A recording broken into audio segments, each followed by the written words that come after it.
hurt victim, or wounded narcissist? Hello, I'm hgtudor. Social media brings certain benefits and many ills. One of those ills is the propensity to which individuals have utilized it as a personal platform for their own grievances. There are individuals that believe that what they do ought to be shared with the world. Just because you have the means of doing so doesn't necessarily mean that you ought to do so. It means that many people, for instance, will share a picture of what they're eating on their Facebook account. That's not particularly interesting to the world, but that individual believes that people ought to see it, and they feel a sense of validation when they receive the likes and comments in relation to it, or perhaps hurt when they don't get many likes and they receive criticism. There are many people who would think the last thing I would ever do is put stuff like that on social media. There are some people who don't bother with a social media account at all. Now, just because somebody shares mundane items such as what they're going to have for their evening meal on social media doesn't make them a narcissist. But it is a narcissistic indicator because of the need to share something which doesn't need to be shared. The necessity of putting something out there which is personal to you on a platform that could be viewed by anybody in the world. This is a problematic behavior because that person might not necessarily be a narcissist, but because they're engaging in a behavior which is regularly utilized by narcissists, it starts to normalize it. I've explained to you previously how the selfie originated from narcissists. Once upon a time, when you went somewhere, you took photographs of the buildings, the landscape, the scenery of other people, and you might ask somebody to take a picture of you with a group or you with your spouse.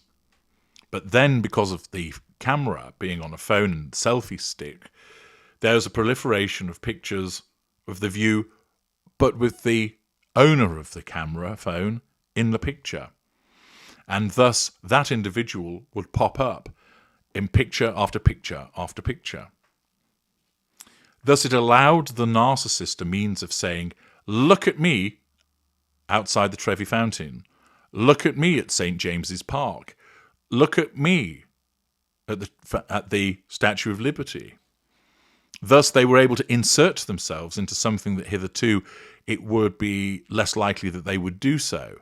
And therefore, they would then be able to assert control and draw fuel from people as a consequence of their reactions. Why not just show the Statue of Liberty? Why do they have to be in the picture too?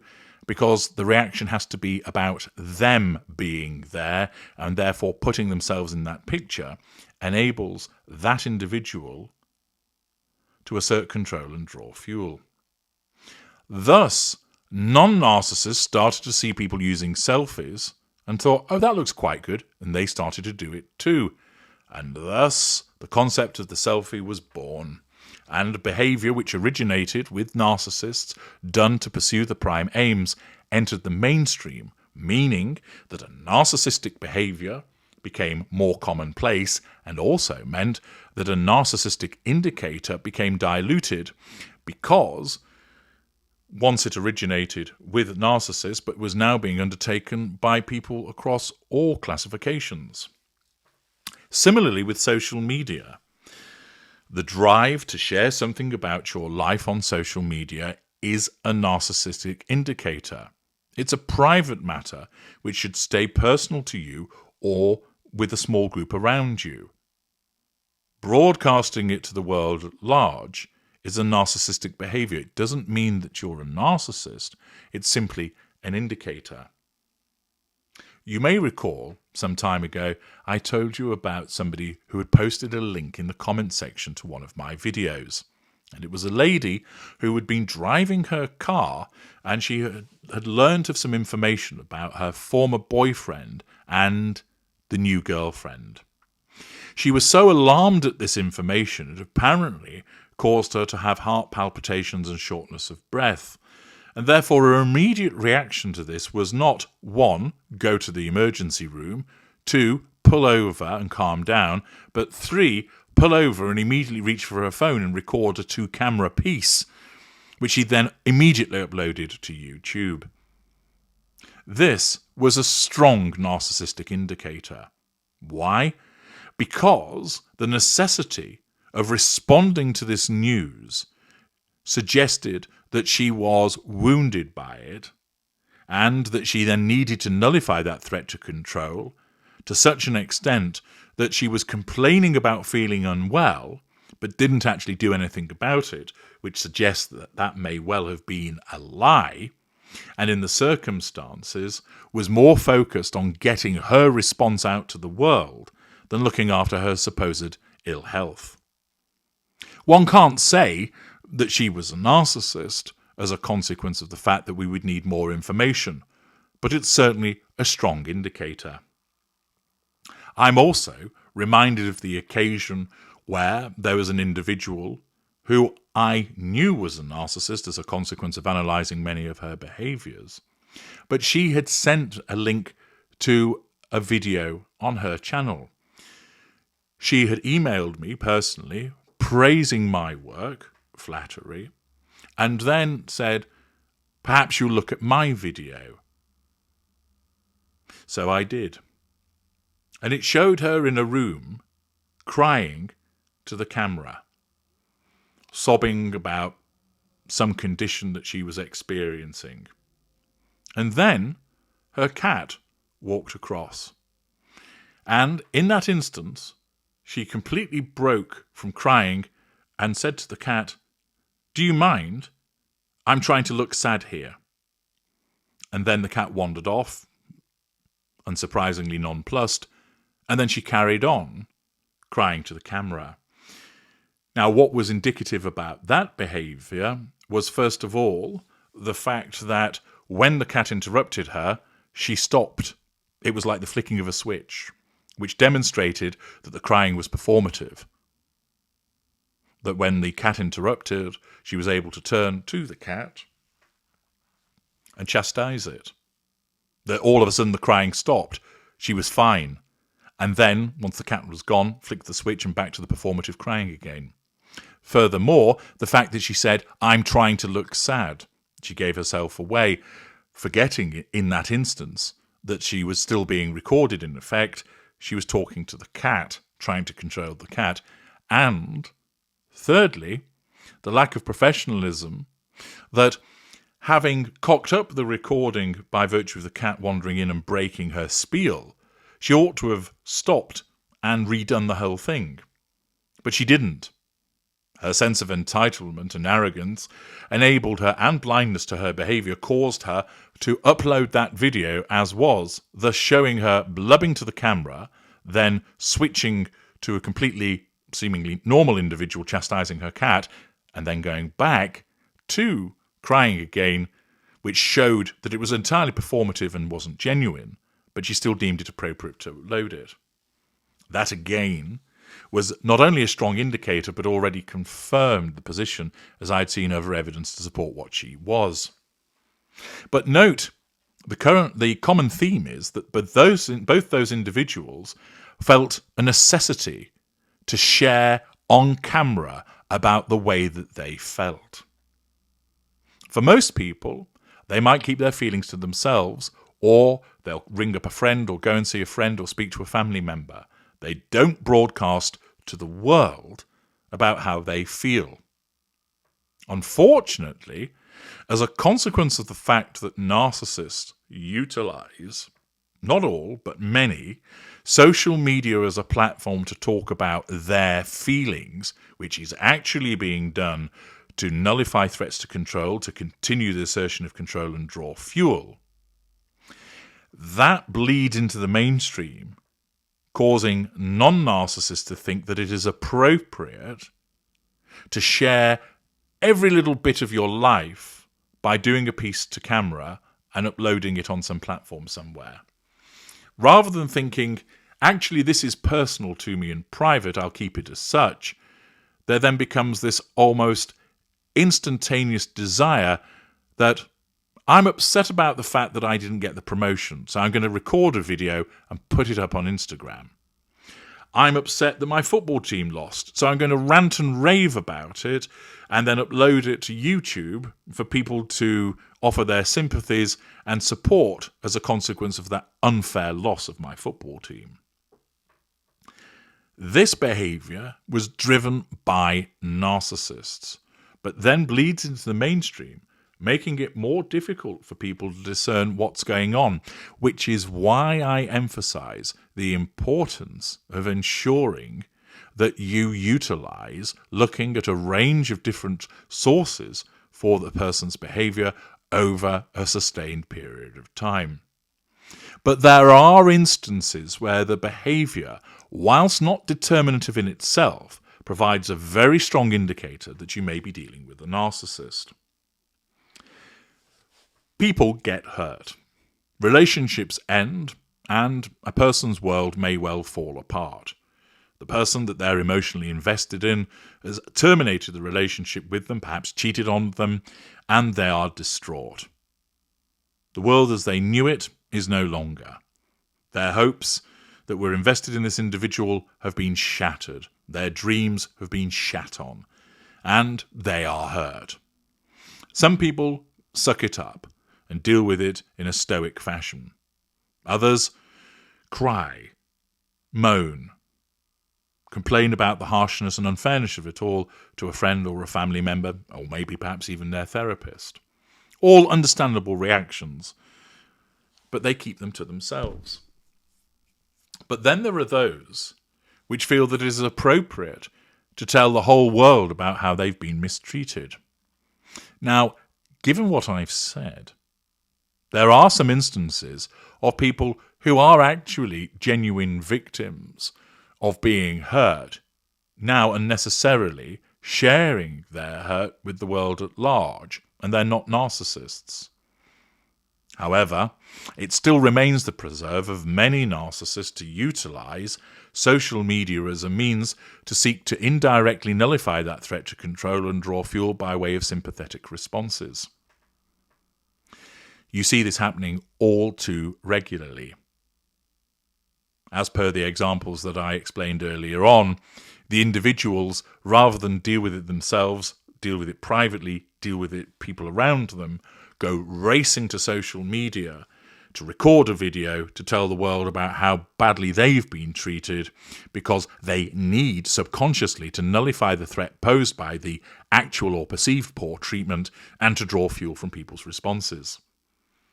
The haste at which this individual goes to social media to upload the video and the manner of what they're talking about invariably gives you a very significant clue as to the fact that you may well be dealing or watching a narcissist. One of my viewers sent a piece of footage to me wanting to receive my input in relation to what is actually going on. And I'm going to play the footage for you and then offer my observations thereafter. Here comes the footage. The worst pain to ever feel in this lifetime is to feel so unappreciated and so unwanted by the one person you love most. You go over and beyond for this person. You do everything they've ever needed you to do in a relationship, and when it comes to love, you've done everything. And you know you've done everything for this person. They've needed the loyalty. They've needed the commitment. They've needed you to stand there and show them and prove to them that you love them, and you've done exactly that, but they haven't. That shit hurts the most.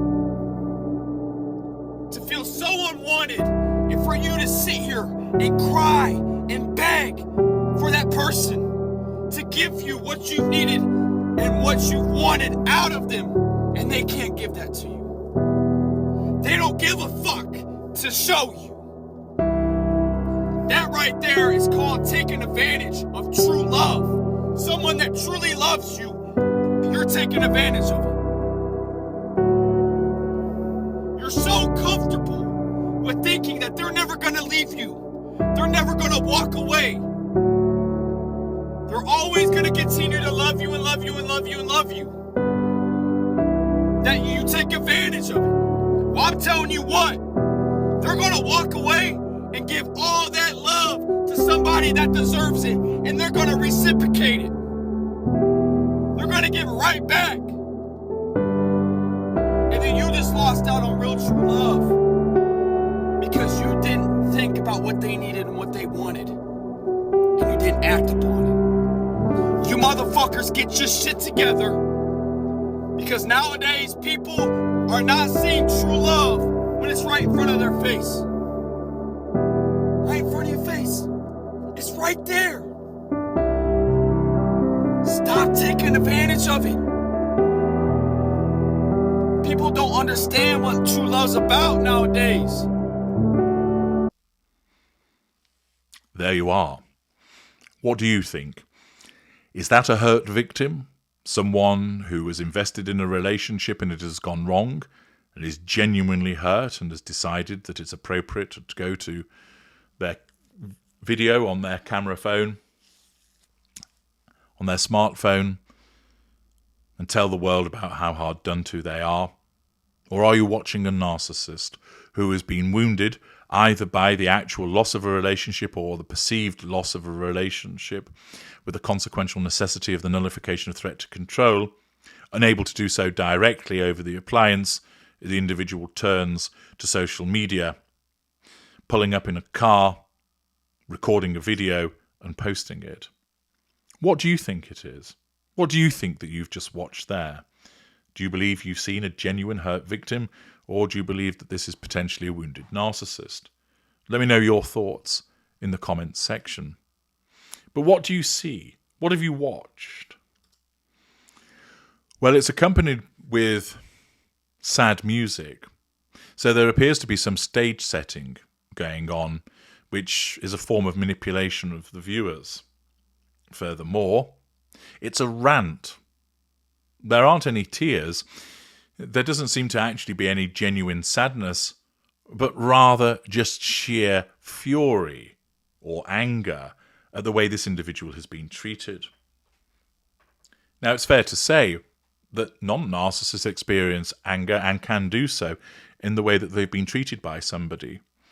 But usually in the immediate aftermath, there's more sadness and hurt exhibited rather than the angry stroke furious reaction that you're witnessing here. Furthermore, note the melodrama, the worst pain to ever feel in this lifetime.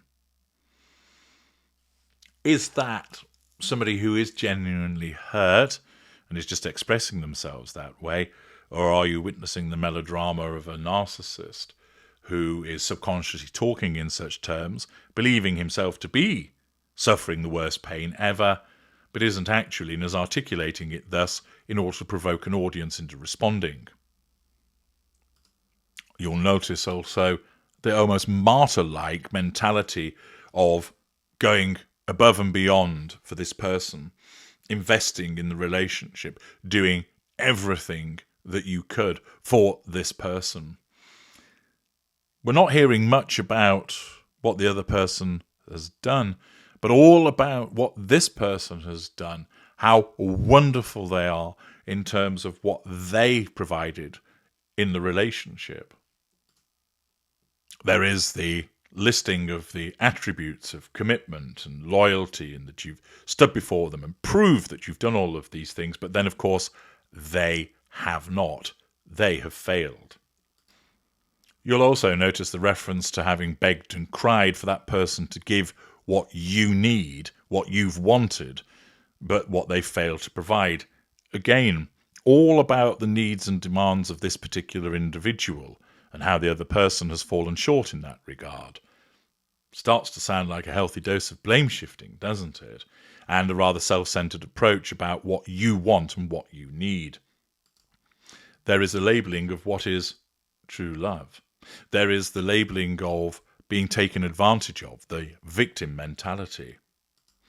There is then the criticism of the other individual, basically to take advantage of them, to take them for granted with regard to the amount of love that they provide. And then there comes the threat, in effect, which is, well, that person's going to take their love and give it to somebody that actually deserves it and will reciprocate with regard to that love. And once again, reference is made to what that person wanted and needed, all about the needs of the complainant. There is then almost a call to action in relation to these people for them to get their act together, because they're failing to recognize true love when it's right in front of them, right in front of their face. Now, we can't say what this person is from just a short clip. This might be someone who has suffered the loss of a relationship, that somebody's walked away from them, and they've given their all into that relationship, and they feel justifiably hurt and aggrieved at how they've been treated. Or we might be looking at somebody that is actually wounded as a consequence of the threat to control that's been posed by that person departing them, and rather than try and resolve the issue by speaking to them or keeping to themselves their hurt and discussing it with a small group of friends or family, believes that it is appropriate to engage in a tirade to complete strangers over the internet for the purposes of subconscious control over the offending individual. We can't say either way, because we would need more information to make an accurate assessment with regard to this individual. What we can say, however, is that the information as presented does contain a number of indicators that would support that this may well be performative rather than an action showing the behavior of someone who is a hurt victim. As stated, and I make this abundantly clear, these are just my observations about this particular individual. The footage was sent to me, and I was asked to provide my observations about it, and I have done so. And as I always counsel you, it's important to look at a range of behaviours, but we can look at certain behaviours and say, yeah, that's problematic. There are red flags there. Those are narcissistic indicators, and this video is resplendent with them. That does not mean that this individual is a narcissist. We cannot say that. All we can say is that we are witnessing indicators, and, of course, indicators can come from people who are not narcissists also, and that the rest of their behaviour supports that they are not a narcissist. Nevertheless, with regard to this individual, it would merit further analysis of further behaviours. Are there similar videos of this nature?